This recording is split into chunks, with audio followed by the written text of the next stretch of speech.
सर्व मंगल मांगल्ये शिवे सर्वार्थ साधिके शरण्ये त्र्यंबके गौरी नारायणी नमोस्तुते. सध्या सर्व भारतभर आदिशक्ती भगवती मातेचा हा नवरात्रोत्सव सुरू आहे आणि आपण सर्वजण आपल्या विभागामध्ये शिवगंगा भगवती शिवगंगा देवी हिचा नवरात्रोत्सव खूप मोठ्या उत्साहामध्ये आपण सगळेजण साजरे करत आहोत. आता जी आपण वंदना केली की सर्व मंगल मांगल्ये शिवे सर्वार्थ साधिके शरण्ये त्र्यंबके गौरी नारायणी नमोस्तुते. आपण सर्वजण हा श्लोक म्हणतो, देवीची स्तुती गाणारा हा श्लोक आहे. म्हणजे आपण आपल्या परंपरेनुसार आपल्याला जे काही मिळालेलं आहे, कुठलाही श्लोक असेल, कुठलेही गीता असेल, एखादं सूक्त असेल, हे सर्व काय आहेत तर हे सर्व आपल्या देवी देवतांचे स्तुती करणारे हे सगळे काव्य आहेत, हे पद्य आहेत. जसं आपल्याला स्वतःला स्तुती केली की छान वाटतं, कोणी मला चांगलं म्हणावं असं आपल्या सगळ्यांना वाटतं, तसं देवाला पण छान वाटत असतं. म्हणून ही सगळी पदं जी आहेत, ही सगळी पदं या सर्व देवदेवतांच्या स्तुतींची पदं आहेत. मग सुरुवातीला यात म्हणलं की सर्व मंगल मांगल्ये. मंगल आणि मांगल्य असे दोन्ही शब्द आले. मंगल दोन शब्द किंवा हा शब्द दुहेरी का वापरला असेल, त्याच्या आधी सर्व हा शब्द. म्हणजे ही जी देवी आहे, जिची आपण आराधना करतो, पूजा करतो, ती सर्वांचं मंगल करणारी आहे, सर्वांचं चांगलं करणारी आहे, सर्वांचं भलं चिंतणारी आहे.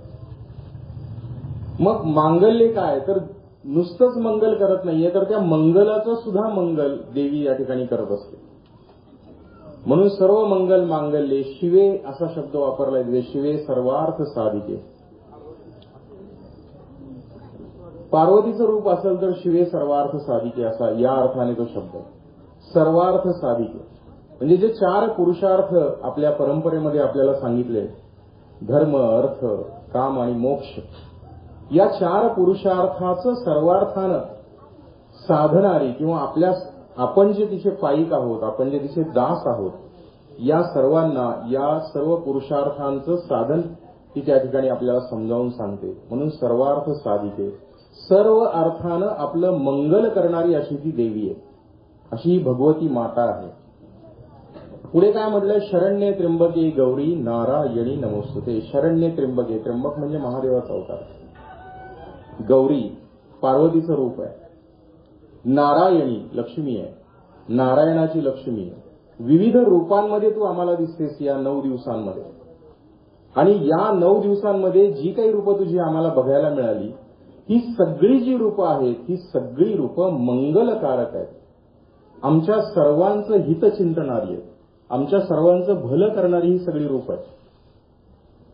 म्हणून म्हणलं की सर्व मंगल मांगल्ये, या अर्थाने आपण देवीची स्तुती त्या ठिकाणी करत असतो. हे सगळं कुठून मिळालं आपल्याला? आज जसं आपण बसलो आहोत, हजारो वर्षांपूर्वी, कित्येक लाख वर्षांपूर्वी आपले ऋषी मुनी सुद्धा असे तप करत या सर्व भरतभूमीवरती त्या ठिकाणी होते. आणि त्यांचं जे तप होतं, ते तप म्हणजे साधं सुद्धा नाही, आपल्या सर्वांना माहिती आहे. त्या तपामधून, त्या आचरणामधून ही इतकी सर्वश्रेष्ठ संस्कृती आज आपल्याला मिळाली आणि आपला जन्म या संस्कृतीमध्ये झाला.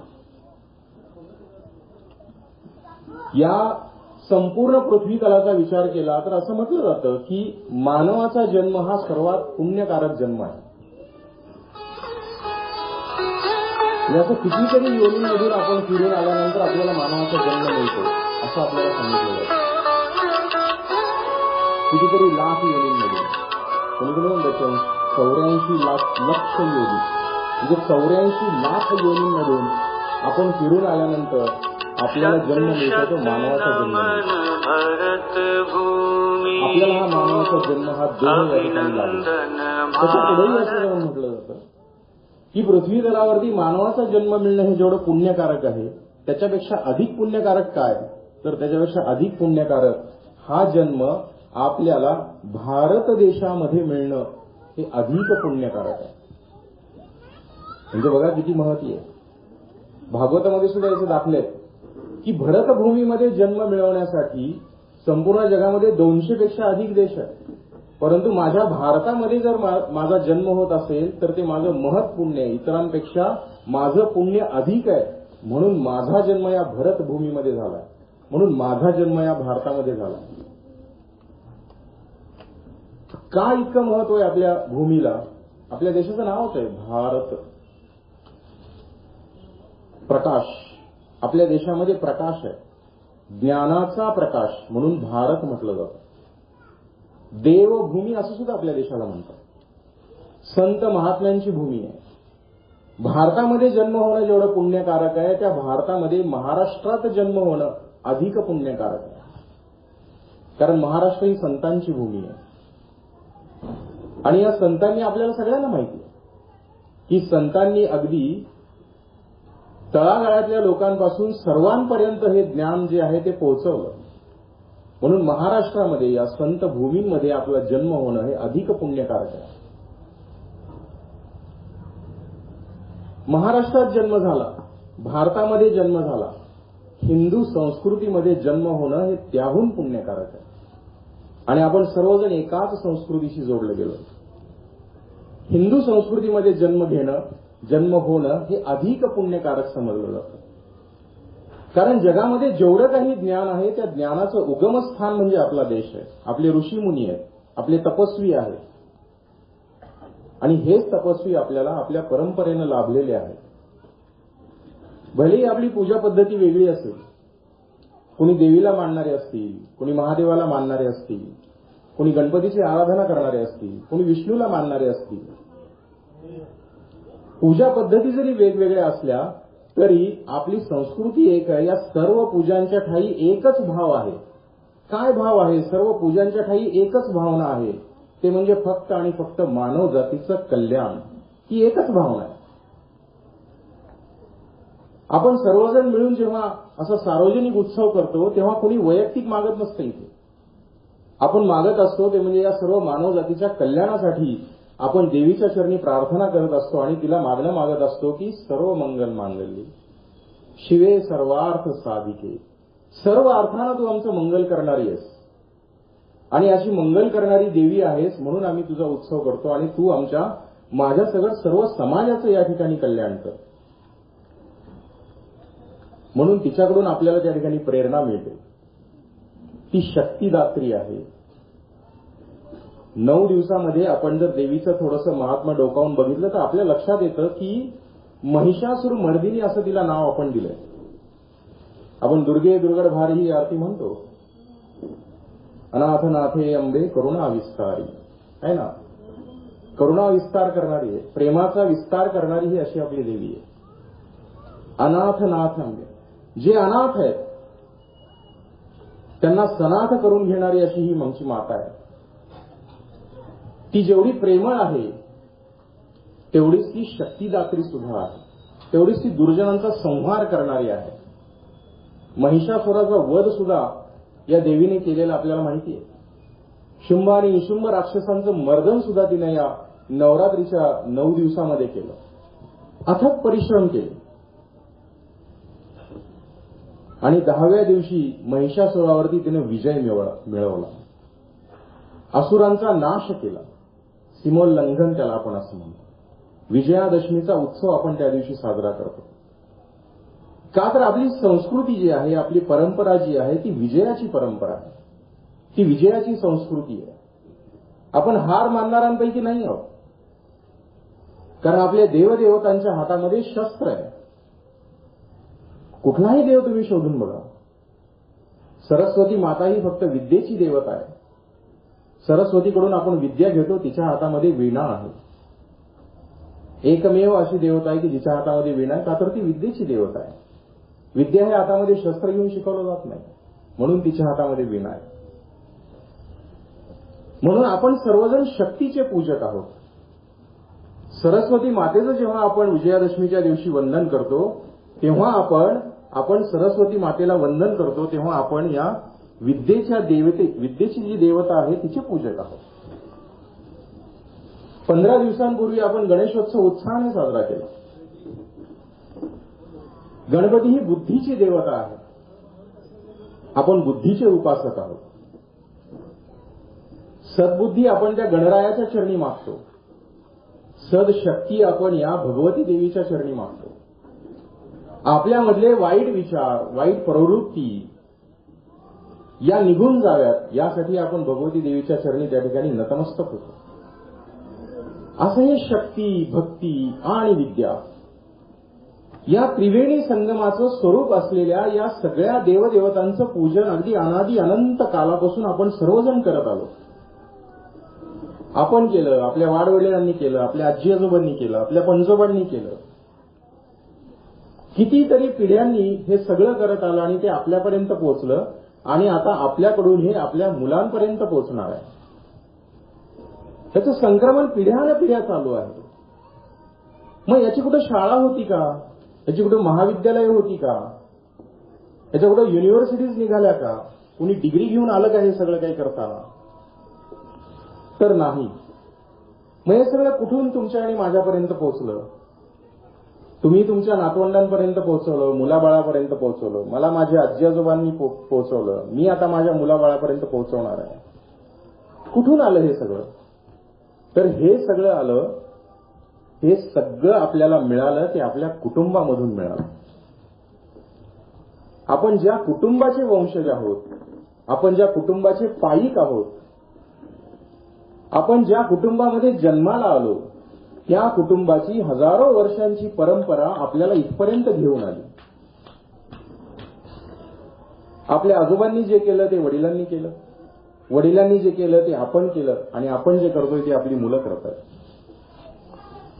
हा सगळा वारसा भारतभर आपल्याला पाहायला मिळतो. म्हणून मगाशी मी उल्लेख केला की आ सेतू हिमाचल, हिमालयापासून अगदी कन्याकुमारीपर्यंत आपण बघितलं. इकडे पूर्व आणि पश्चिम या दोन्ही दिशा बघितल्या. सगळीकडे हा भारत पसरलेला आहे आणि या संपूर्ण भारत देशाकडे जर आपण बघितलं तर हे असं संक्रमण कुठून झालं, कुठल्या माध्यमातून झालं? तर ते केवळ आणि केवळ आपल्या कुटुंबाच्या माध्यमातून झालं. आपण भारतात कुठे जरी फिरायला गेलो, सहज जरी आपला पाय एखाद्या शेजारच्या बंधूला लागला तर आपण चटकन त्याला नमस्कार करतो. ही संस्कृती फक्त आपल्यापुरती, महाराष्ट्रापुरती मर्यादित नाहीये. आज सेतू हिमाचल तुम्ही कुठेही जा, तुम्हाला हे बघायलाच मिळेल. का? कशासाठी आपण नमस्कार करतो? हा बहुभाषिक असतील, बहुपूजक असतील, विविध पूज मान्यता मानणारे असतील, विविध राज्यातील असतील, परंतु हा एकमेव संस्कार मात्र संपूर्ण भारत देशामध्ये आपल्याला बघायला मिळतो.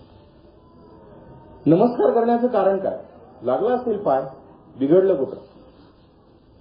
पण त्याच्यामागे भाव तितकाच महत्वाचा आहे. काय असेल तो भाव? की जसं आपल्याला संत महात्म्यांनी शिकवलं की जे माझ्यामध्ये आहे तेच तुमच्यामध्ये आहे आणि जे तुमच्या आणि माझ्यामध्ये आहे ना ते या संपूर्ण सृष्टीमध्ये, या संपूर्ण चराचरामध्ये तेच आहे. जे पिंडी ते ब्रह्मांडी असं म्हणतात बघा जुनी लोक.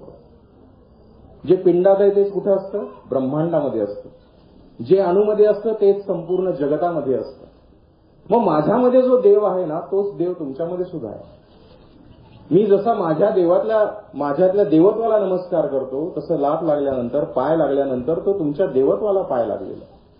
म्हणून मी तुम्हाला नमस्कार न करता मी तुमच्या आत असलेल्या देवत्वाला त्या ठिकाणी नमस्कार करतो, तुमच्या अंतरात असलेल्या देवाला नमस्कार करतो. ही आपली संस्कृती आहे. जगामध्ये असं कुठेही उदाहरण नाहीये. जगामध्ये अशा संस्कृतीची उदाहरणच नाहीये. एकमेव भारतीय संस्कृतीमध्ये आणि हिंदू संस्कृतीमध्ये आपल्याला हे पाहायला मिळतं. जे माझ्यामध्ये आहे तेच तुमच्यामध्ये आहे. म्हणून तर आपण भेटल्याबरोबर राम राम असं म्हणतो. आजकाल बंद झालंय होते. मोबाईल उघडला की आम्हाला गुड मॉर्निंग म्हणायची सवय आणि तिसऱ्याचाच मेसेज आलेला आम्ही चौथ्या कोणाला तरी फॉरवर्ड करत असतो. राम राम म्हणणंच बंद झालंय. नुसतंच राम म्हणून चालत नाही. आम्ही 2 वेळेस राम राम म्हणतो. जुनी मंडळी म्हणतात अजूनही राम राम. 2दा राम का म्हणतात? जो राम आहे तो एक राम माझ्यामध्ये आहे आणि एक राम समोरच्या मध्ये पण आहे. माझ्यातल्या रामाने तुझ्यातल्या रामाला केलेला तो नमस्कार आहे म्हणून राम राम असं म्हटलेलं. इथून जाताना आपण थोडंसं संकल्प करूया की मेसेज पाठवणं बंद करा असं मी म्हणणार नाही मोबाईलवर, पण गुड मॉर्निंगच्या ऐवजी आपण रामरामचा मेसेज पाठवला तर काय फरक पडेल बघूया जरा. काय हरकत आहे? सुप्रभातच्या ऐवजी आपण रामराम असा मेसेज पाठवूया. माझ्यातल्या रामाने तुमच्यातल्या रामाला केलेला तो नमस्कार आहे. अतिशय जुनी आणि चांगली संस्कृती आहे आणि ही संस्कृती जपली ती केवळ आणि केवळ आपल्या कुटुंबाने जपली. आता इथे माता भगिनी मोठ्या संख्येने उभा आहे आणि या कुटुंबाची संस्कृती जपण्याचं जे काम केलं ते खूप मोठ्या प्रमाणामध्ये या मातृशक्तीने केलं. कुठल्या ना कुठल्या तरी कामानिमित्त आपले सगळे पुरुष घराच्या बाहेर पडतात. लहान मुलांना सांभाळायची जबाबदारी असते ती या माता भगिनींची. आणि मग हे संस्कार लहान मुलांवरती संक्रमित केले जातात. दारामध्ये जर गाय आली तर त्या गायीला एक घास द्यायचा असतो, गोग्रास. माझी आई काय करते? सर्वात अगोदर छोटी भाकरी किंवा छोटी चपाती अगोदर करते गायीच्या नावाची आणि मग ती मोठी चपाती किंवा मोठी भाकरी करते. आपल्या घरातही होत असते. का तर सगळ्यात अगोदर मी कुणाला देणार आहे? तर गायीला देणार आहे. कारण त्या गोवंशापासून माझी शेतीवाडी होते आणि शेतीवाडी पिकते म्हणून माझ्या घरामध्ये हे धनधान्य येतं आणि म्हणून मला हे खायला मिळतं, म्हणून माझ्या लेकरांना खायला मिळतं. म्हणून सर्वात अगोदर मी कुणाचं पूजन करेन तर त्या गोमातेचं पूजन करणार आहे. किती मोठा भाव आहे मला सांगायचं म्हणजे. आणि तो जपलाय. हजारो वर्षांपासून आपण तो जपला. तो नुसताच जपला नाही तर तो वाढवला आणि तो पुढे संक्रमित केला. म्हणून जेव्हा गाय दारात येते ना तेव्हा आजी एकटी येत नाही. आजी आपल्या नातवंडाला सोबत घेऊन येते. चल गाईला घास द्यायचा. आणि त्या नातवंडाच्या हाताने त्या गाईला घास दिला जातो. किती मोठा संस्कार आहे हा. जगाच्या पाठीवर हा संस्कार कुठेही पाहायला मिळत नाही. तो फक्त तुमच्या आणि माझ्या घरामध्ये पाहायला मिळतो. कारण आपण या भरतभूमीचे पाईक आहोत. आपण एका संस्कृतीचे या ठिकाणी पाईक आहोत. आपण केवळ आणि केवळ हिंदू संस्कृतीचे पाईक आहेत म्हणून आपल्याला हे बघायला मिळतं. दारामध्ये जर कुणी याचक आला तर त्याला काहीतरी तांदूळ द्यायचे, त्याला काहीतरी भिक्षा द्यायची. ती आपण देताना आपण मोठे माणसं देत नाही. आपण कुणाला तरी लहानाला पाठवतो, जा रे त्यांना भिक्षा देऊन. दानाचं महत्व खूप मोठं आहे. जग कुणाला लक्षात ठेवतं तर जग हे दानशूर व्यक्तीला लक्षात ठेवतं. कमवणाऱ्याला लक्षात ठेवत नाही जग. अब्जोपती करोडपती लोकांना देव लक्षात ठेवत नाही, जग लक्षात ठेवत नाही. जे दान करतात ना त्याला लक्षात ठेवतं. आणि आपली संस्कृती ही दानाची संस्कृती आहे. आपली संस्कृती ही त्यागाची संस्कृती आहे. अशा या दानाच्या त्यागाच्या संस्कृतीची पाळंमुळं कुठं आहेत तर ती कुटुंबामध्ये आहेत. याच कुटुंबामध्ये राम आणि लक्ष्मण झाले. याच कुटुंबामध्ये श्रीकृष्ण जन्मले. याच कुटुंबांमध्ये पांडव सुद्धा त्या ठिकाणी जन्मले. कितीतरी उदाहरणं आपल्याला त्या ठिकाणी देता येतील. रामायणातला एक सुंदर प्रसंग आहे. जेव्हा सगळं शिक्षण वगैरे पूर्ण होऊन ही सगळी भावंड अयोध्येमध्ये आली, दशरथ राजाला फार आनंद झाला की आता हे चौघच्या चौघही सगळे अयोध्येमध्ये परत आलेत. सगळ्या प्रकारचं शिक्षण घेऊन, गुरुकुलातील शिक्षण घेऊन आलेले आहेत. आणि आता मग दशरथाला वाटलं की आपण आता रिटायर व्हावं, आता आपण पाय उतार झालं पाहिजे. खरं तर 55-60 नंतर आपण रिटायर व्हावं हे वाटलं पाहिजे बरं का. वाटत नाही आजकाल. आसक्ती असते थोडी की आता सगळा कारभार आपल्या मुला मुलींच्या हातामध्ये द्यावा आणि आपण निवांत राहावं. भजन कीर्तन पूजन करावं, देवदेवतेचं नामस्मरण करावं. खरी तरी आश्रम व्यवस्था आहे आपल्या संस्कृतीची. वानप्रस्थाश्रम ही आहे, त्याच्यानंतर संन्यासाश्रम आहे. संन्यास तर फार दूर राहिला, पण वानप्रस्थही आपण लवकर स्वीकारत नाही. दशरथाला वाटलं की आता हे सगळं मोठ्या मुलाच्या हातामध्ये द्यावं. प्रभू श्री रामचंद्रांना त्यांनी बोलावलं आणि सांगितलं की श्रीरामा, उद्या तुझा राज्याभिषेक होणार आहे. या अयोध्या नगरीचा तू सम्राट होणार आहेस. वडिलांची आज्ञा शिरोधार्य मानली, नमस्कार केला.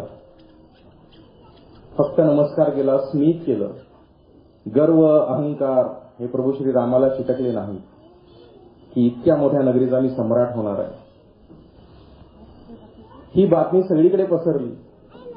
माता कौशल्या, माता सुमित्रा, माता कैकेयीपर्यंत पोहोचली. आणि आपल्या सर्वांना माहिती आहे की काय झालं ते. कैकेयी म्हणली की असं कसं, त्याच्यामध्ये विष कालवणारे पण असतात. त्यापैकी एक दासी होती, तिने विष कालवलं.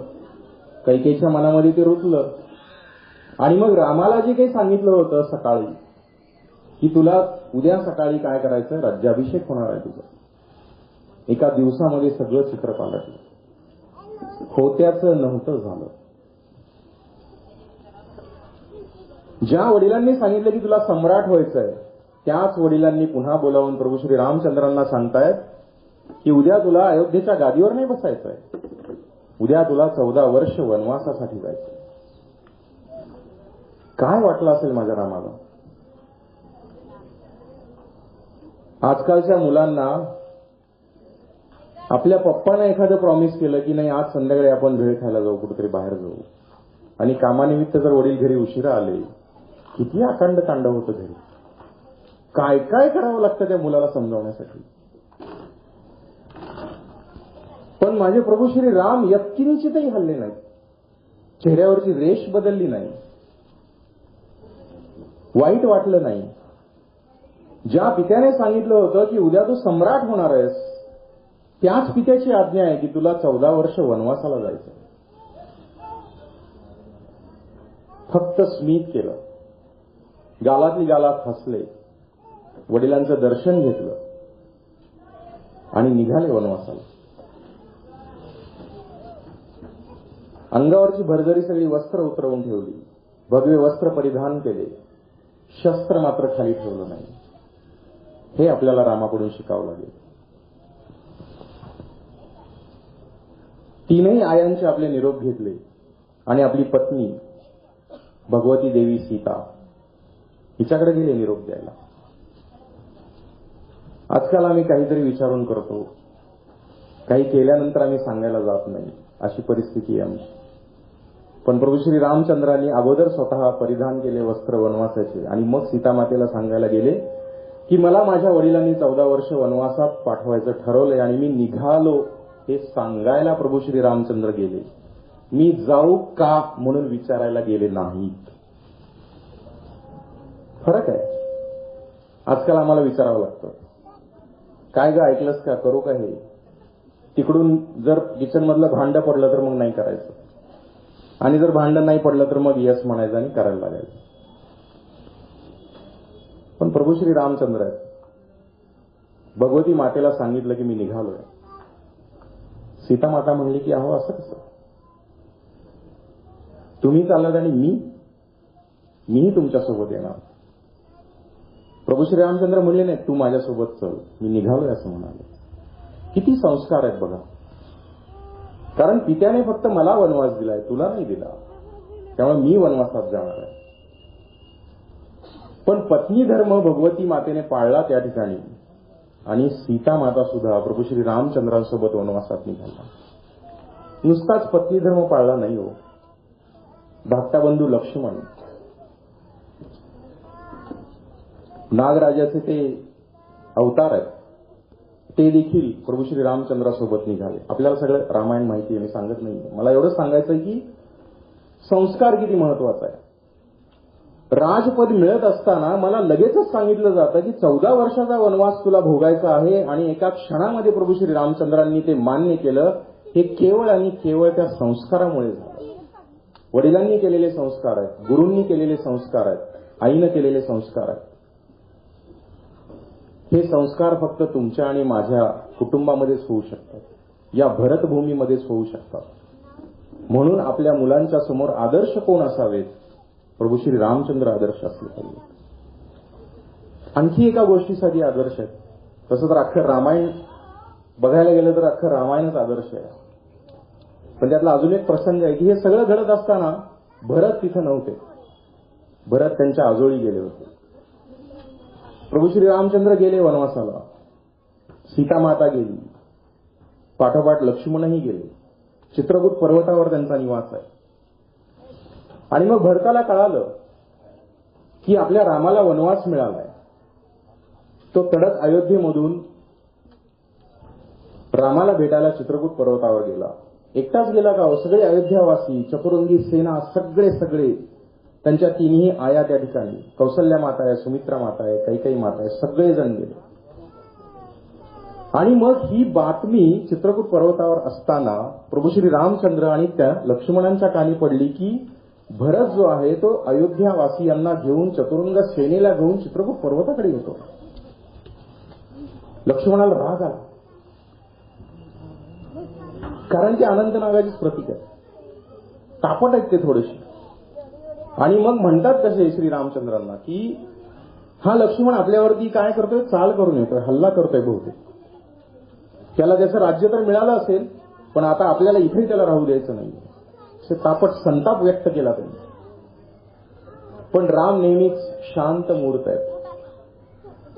राम नेहमीच स्मित हास्य करतात. आणि त्यांनी लक्ष्मणाला थांबवलं आणि म्हणाले की थांब, आधी बघू तर देतो कशासाठी येतो, नंतर आपण करूया कृती काय करायची. त्याचं म्हणणं काय ते तर आधी ऐकून घेऊ. हे संभाषण झालं आणि प्रभू श्री रामचंद्राने, मला त्याच्या पुढचं सांगायचं ते जास्त महत्वाचं आहे, की प्रभू श्री रामचंद्रांनी वनदेवीची आराधना केली. वनदेवीची आराधना केली आणि वनदेवी त्या ठिकाणी प्रकट झाल्या. आणि रामचंद्र म्हणतात की मी ज्या वाटेनं चित्रकूट पर्वतापर्यंत पोहोचलो, वनवास आहे ना, पायामध्ये काही घालायचं नाहीये, हातात काही घ्यायचं नाहीये, आणि माझा भरत ज्या वाटेनं येणार आहे, मी ज्या वाटेनं आलो त्याच वाटेनं तो येणार आहे. तर वनदेवींना ते प्रार्थना करतात, आदेश देत नाही. प्रभू श्री रामचंद्रांचं प्रत्येक वाक्य, प्रत्येक कृती ना कृती ही आदर्श आहे आपल्यासाठी. ते वनदेवींना प्रार्थना करतात की हे वनदेवी, तुम्ही काय करा, भरताच्या मार्गामधील सर्व काटे दूर करा. वनदेवींना आश्चर्य वाटतं. वनदेवी म्हणतात की अहो, तुम्ही त्रैलोक्याचे सम्राट आहात, प्रभू श्री रामचंद्र आहात, तुमच्यासोबत माता भगवती देखील होती, तेव्हा तुम्ही मला असं करायला नाही सांगितलं. माझ्या भगवती मातेच्या पायामध्ये कितीतरी काटे रुतलेत, कितीतरी हाल झालेत त्यांचे. मग आता भरत येतोय, भरत तर वज्रासारखा कठोर आहे, खूप शक्ती आहे, तरी देखील तुम्ही त्याच्या मार्गातले काटे काढायला सांगताय, याचं कारण काय? वनदेवींनी विचारलंय प्रभू श्री रामचंद्रांना. इथे जे रामचंद्रांनी उत्तर दिलंय ना, ते तुमच्या आणि माझ्या कुटुंबामध्ये होणाऱ्या संस्कारांचं फलित आहे. प्रभू श्री रामचंद्र म्हणतात की मान्य आहे मला, माझा भरत हा वज्रासारखा कठोर आहे, त्याला कुठलंही शस्त्र अस्त्र त्या ठिकाणी मारू शकत नाही, तो सगळ्यांचा सामना करणार आहे. पण मी ज्या मार्गावरून चालत आलो त्या मार्गावर काटे आहेत, हे जर त्याला कळालं तर त्याच्या कोमल हृदयाला ज्या जखमा होतील त्या तो सहन करू शकणार नाही, आणि मला ते होऊ द्यायचं नाहीये. किती काळजी आहे भावाची बघा. बंधू प्रेम या चौघा भावंडांच्या व्यतिरिक्त आपल्याला इतरत्र कुठेही पाहायला मिळत नाही. कुठून आलं हे सगळं? तर हे सगळं तुमच्या आणि माझ्या कुटुंबामधून आहे. कुटुंबातले हे संस्कार आहेत. म्हणून आपण जेव्हा आपल्या मुलाबाळापर्यंत हे सगळं संक्रमण पोहोचवू, तेव्हा त्यांच्यापर्यंत ह्या सगळ्या गोष्टी आपण पोहोचवल्या पाहिजे. आपण हे आवर्जून त्यांना सांगितलं पाहिजे. रामायण हे करमणुकीपुरतं नाहीये, महाभारत करमणुकीपुरतं नाहीये. युद्ध होतात, मजा वाटते, बाण सुटतात, राक्षस येतात, चित्रविचित्र हसून ओरडून जातात. त्याच्यासाठी रामायण आणि महाभारत नाहीये. काय बघावं, काय ऐकावं, त्यातून आपण काय द्यावं, ही तुमची आणि माझी जबाबदारी आहे. ती आपण केली पाहिजे. आणि हे फक्त कुटुंबामध्येच होतं. हे आपल्याला करायचंय. का करायचंय?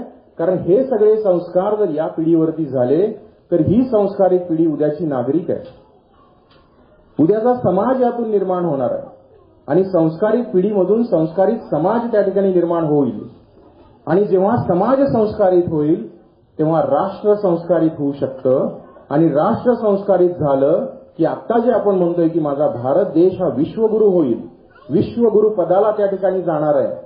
हे विश्वगुरू पद जर आपल्याला प्राप्त करायचं असेल तर हे सगळे संस्कार तुम्ही आणि मी म्हणून आपल्या मुलांना त्या ठिकाणी दिले गेले पाहिजे, तरच आपण पुढे जाऊ शकतो.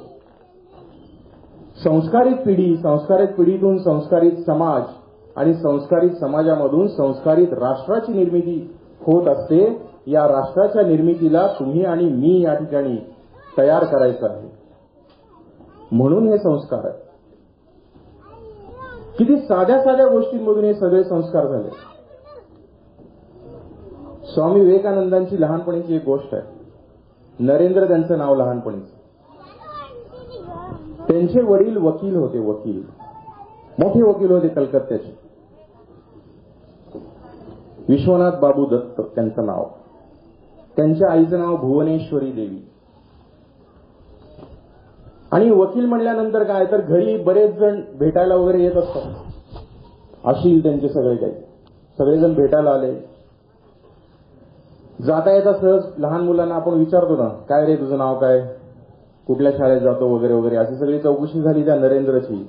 आणि मग एक जे भेटायला आलेले गृहस्थ होते, त्या गृहस्थांनी सहज विचारलं नरेंद्रला, म्हणजे छोट्या स्वामी विवेकानंदांना, की तू मोठेपणी कोण होणार आहेस. तेव्हा कलकत्त्यामध्ये टांगेवाले भरपूर होते, टांगा चालवायचे. सोलापूरमध्येही होते आपल्याकडे, पण आता जरा कमी झालंय प्रमाण. आणि मग या नरेंद्रला लहानपणी त्या टांगेवाल्याचं फार आकर्षण होतं.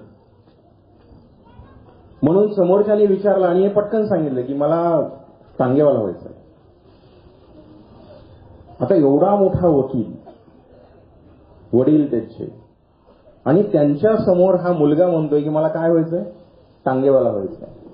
त्या वडिलांना खूप राग आला. अरे काय बोलतोयस हा तू. त्याला रागवलं आणि त्याला पिटाळून लावलं तिथे. बाकीचे सगळे बसलेले होते ते मोठमोठ्याने हसू लागले की टांगेवाला म्हणल्यानंतर हसले ते. नरेंद्रला फार रडू आलं. आणि रडणारं मूल कुठे जातं शेवटी, आईकडे जातं. महात्मा गांधी नेहमी म्हणायचे, रडणारं मूल हे फक्त आईचं असतं, हसणारं मूल सगळ्यांचं असतं. कारण हसत असलं की गल्लीतले सगळेजण घेऊन जातात, रडायला लागले की ते आईपाशी आणून सोडतात. रडणारं मूल हे आईचं असतं. या नरेंद्र सुद्धा रडत रडत आईकडे गेला. स्वयंपाकघरात त्याची आई काहीतरी करत होती, भुवनेश्वरी माता होत्या. आणि मग काय झालं, सगळा प्रसंग हा भुवनेश्वरी देवींच्या लक्षात आला. त्यामुळे रडू नको सारे, आईपाशी सगळ्या प्रश्नांची उत्तर असतात. त्यामुळे आईजवळ जावं, बसावं, गप्पा माराव्या. आणि मग भुवनेश्वरी माता म्हणले की तुला टांगेवाला व्हायचंय ना. हो मला टांगेवालाच व्हायचं नाही, मला दुसरं काही व्हायचं नाही. ठीक आहे हो म्हणे टांगेवाला, हरकत नाही. आई नाही म्हणली नाही. भुवनेश्वरी देवी नाही म्हणाल्या नाही. त्यामुळे तुला टांगेवाला व्हायचंय ना तर तू कसा हो, मी दाखवते तुला, तुला कसा टांगेवाला व्हायचंय. त्यांनी टेबलवर ठेवलेली एक प्रतिकृती होती, त्या तिथे घेऊन गेल्या. तर ती प्रतिकृती कशाची होती तुमच्या सगळ्यांच्या एवढा लक्षात आलं असेल. कुरुक्षेत्रावर अर्जुन रथामध्ये बसलेला आहे आणि श्रीकृष्ण रथ हाकत आहे. श्रीकृष्णाच्या हातामध्ये त्या घोड्याचे लगाम आहेत. आणि भुवनेश्वरी देवी त्या माता नरेंद्रला समजावून सांगतायत की तुला जर टांगेवाला व्हायचंय ना तर या टांगेवाल्यासारखा हो. किती मोठा संस्कार आहे. आणि खरंच नरेंद्र पुढे स्वामी विवेकानंद झाला. आणि नुसतंच भारताला नाही तर संपूर्ण जगाला त्यांनी दिशादर्शन केलं, मानवतेचं दिशादर्शन केलं. असे संस्कार हे आपणच करू शकतो आणि आपण केले पाहिजे, ठरवून केले पाहिजे. ही पिढी आपल्याला घडवायची आहे, या पिढीला संस्कारित करायचं आहे. आणि ही पिढी जेव्हा मोठी होईल तेव्हा आपल्यासमोर ही आदर्श नागरिक म्हणून उभी राहील. नागरिक शास्त्रामध्ये आपण नागरिकांची कर्तव्य शिकलो, नागरिकांचे हक्क शिकलो, सगळं काही बघितलं आपण. परंतु हे सगळं फक्त पुस्तकामध्ये ठेवण्यासाठी नाहीये, ते आचरणात आणलं पाहिजे.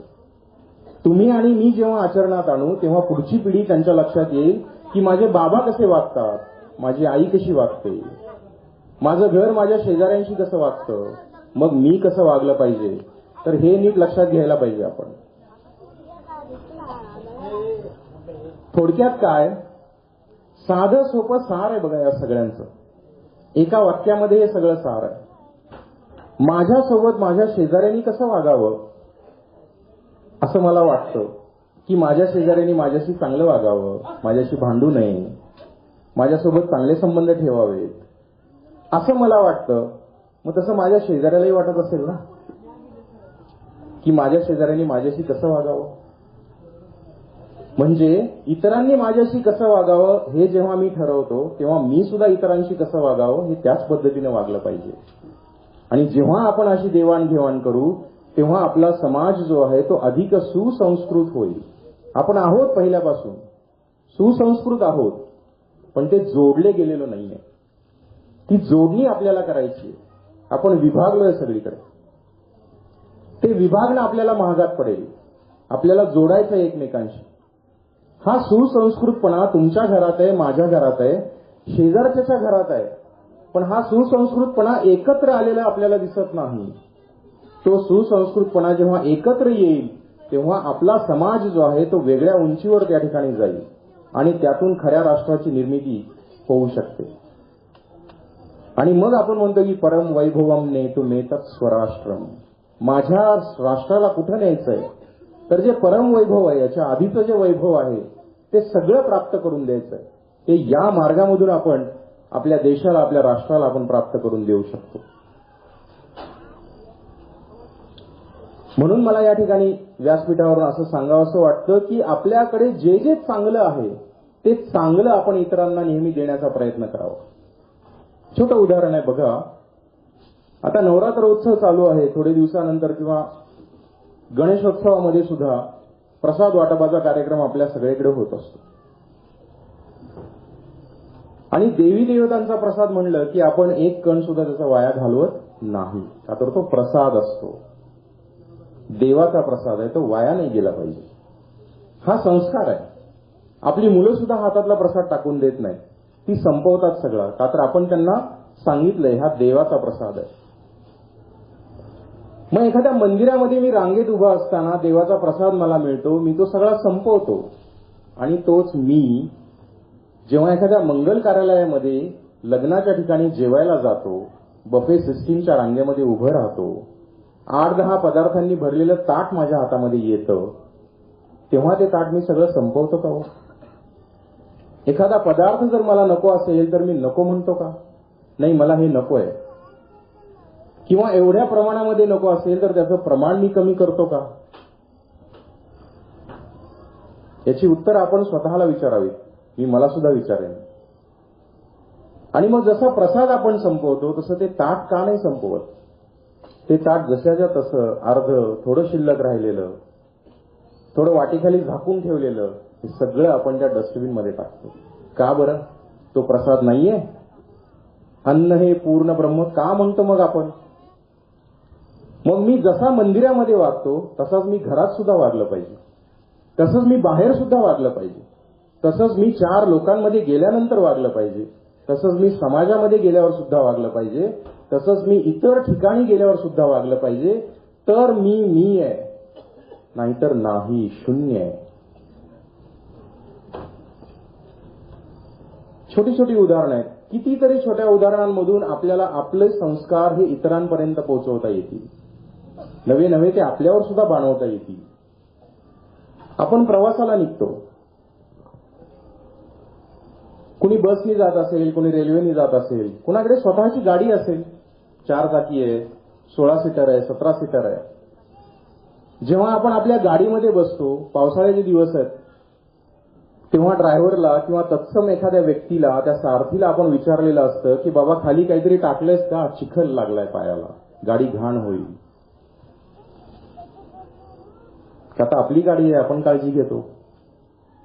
सीटवर मुलाला रेषा मारू देत नाही, समोर बसलेल्या सीटवर पण त्याला तिथे नखाने ओरबडू देत नाही. आता आपली गाडी आहे, गाडी खराब होईल. पण हेच आपण जेव्हा रेल्वेनी प्रवास करतो, हेच आपण जेव्हा बसनी प्रवास करतो, एखाद्या सार्वजनिक परिवहनने प्रवास करतो, तेव्हा आपण हे सगळे नियम पाळतो का? गाडीत बसणारा सुद्धा मीच आहे, रेल्वेत प्रवास करणारा सुद्धा मीच आहे, सार्वजनिक बसमध्ये प्रवास करणारा सुद्धा मीच आहे. मग तिथं संस्कार कुठे गेले? का तर जेव्हा मी माझं सगळं काही समजतो, माझं काही सगळं असतं, तेव्हा माझ्या लक्षात येतं की हे माझं आहे. आणि जेव्हा हे माझं कळतं तेव्हा मी त्याला जपतो. आणि जेव्हा आपण समाजामध्ये जातो ना, त्या माझं ते आपलं झालेलं असतं. आपली गल्ली आहे, माझं घर आहे, माझं घर आहे, माझं घराचं अंगण स्वच्छ असलं पाहिजे. आपली गल्ली आहे, काय हरकत आहे, इथला कागद तिथं उचलून टाकला, गल्ली आपलीच आहे ना. मग जेव्हा माझंच आपलं होतं ना, तेव्हा संस्कार डळमळीत होतात. माझी गल्ली आहे, माझी गल्ली स्वच्छ असली पाहिजे, माझी कॉलनी स्वच्छ असली पाहिजे, माझ्या कॉलनीमध्ये वृक्षारोपण मी केलं पाहिजे, माझ्या कॉलनीतल्या सगळ्या मुलांचा संस्कार वर्ग एखाद दिवशी आठवड्यातून का घेऊ नये? जसं माझ्या मुलाला चांगले संस्कार व्हावेत असं वाटतं, तसं या कॉलनीतल्या, माझ्या गल्लीतल्या, माझ्या मंडळातल्या सगळ्या छोट्या मुलांवर संस्कार चांगले व्हावे. जेव्हा आपण माझं म्हणतो, म्हणून भारत माझा देश आहे अशी प्रतिज्ञा आपल्याला शिकवली आहे. भारत आमचा देश आहे असं नाही म्हटलेलं. जेव्हा आपण माझं म्हणतो तेव्हा काहीतरी जबाबदारी आपल्यावरती असते. आणि हे माझं म्हणायला आपण शिकलं पाहिजे. फक्त आपल्या घरापुरतं नाही, आपल्या गल्लीपुरतं, आपल्या समाजापुरतं, आपल्या राष्ट्रापुरतं. जेव्हा जेव्हा आपण हे स्वीकारू तेव्हा तेव्हा आपण आदर्श समाजाकडे वाटचाल करू. आणि आदर्श समाज हा आदर्श राष्ट्राची निर्मिती करत असतो. ही तुमच्या आणि माझ्यावरती जबाबदारी आहे. जेव्हा आपण असं करू तेव्हा पुढची पिढी येणारी हे असं समजेल, त्यांच्यावर हे संस्कार होतील आणि ते उभे राहतील.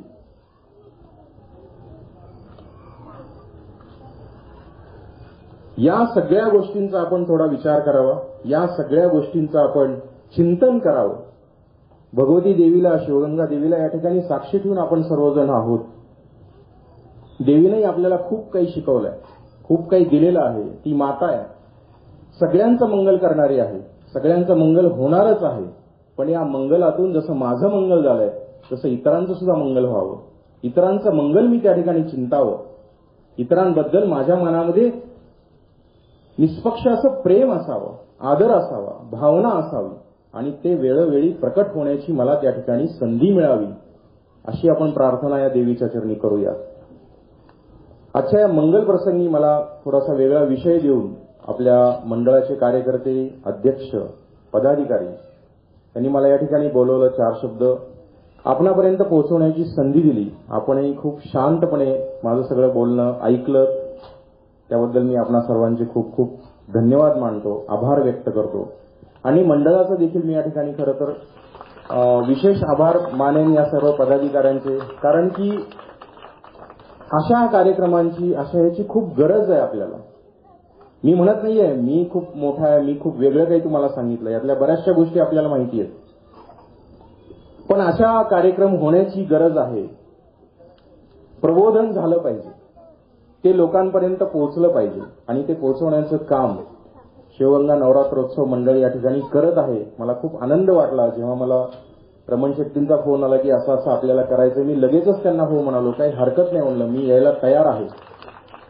या सर्व गोष्टींची आपल्याला गरज आहे. तर मला वाटतं की या सर्व माता भगिनी आणि बंधूंना मी विनंती करतो की आपण जे आता या ठिकाणी ऐकलंय, श्रवण केलंय, ते आपण प्रत्यक्षामध्ये थोडंसं उतरवण्याचा प्रयत्न करूया.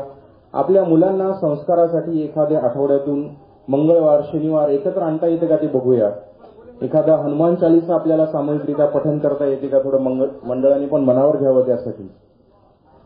एखादी किल्ला बागेची सहल करता येते का. आपण किल्ला बागेमध्ये फक्त भेळ खायला जातो, पण तो किल्ला सगळा समजून घेण्यासाठी कधी जाणार. खूप काही आहे त्या किल्ल्यामध्ये समजून घेण्यासाठी. तशी एखादी सहल त्यांनी काढावी. आपल्या सोलापूरमध्ये अष्टविनायक आहेत, सिद्धेश्वर महाराजांनी ते स्थापन केलेले आहेत. ते अष्टविनायक आपण जाऊन बघावेत. क्रमाने जर अष्टविनायक आपण करायला गेलो तर 80 ते 82 किलोमीटरचा रन आहे तो. अख्खा दिवस त्यासाठी जातो, क्रमाने करायचे. तर हे सगळं वैभव जे आहे हे आपल्या आजूबाजूला आहे. हे वैभव आपण आपल्या मुलांना दाखवावं. मंडळाच्या माध्यमातून असे अनेक उपक्रम त्या ठिकाणी करता येतील. दिवाळीमध्ये किल्ला बांधणीची स्पर्धा जर मंडळाने घेतली आपल्या या गल्लीमध्ये, आपल्या या परिसरामध्ये, तर मुलांना सुद्धा नव्याने छत्रपती शिवाजी महाराज आपल्याला सांगता येतील का, याचा सुद्धा आपण विचार करायला हरकत नाही. मला वाटतं की हे मंडळ त्या पद्धतीने विचार करेल आणि पुढे हे सगळा जो वारसा आहे, हा सगळा वारसा तो नवीन पिढीपर्यंत त्या ठिकाणी संक्रमित करतील. माता शिवगंगा देवीच्या चरणी मी या ठिकाणी माझी सेवा अर्पण करतो आणि आपणा सर्वांचे खूप खूप धन्यवाद मानतो. धन्यवाद. अतिशय सुंदर असा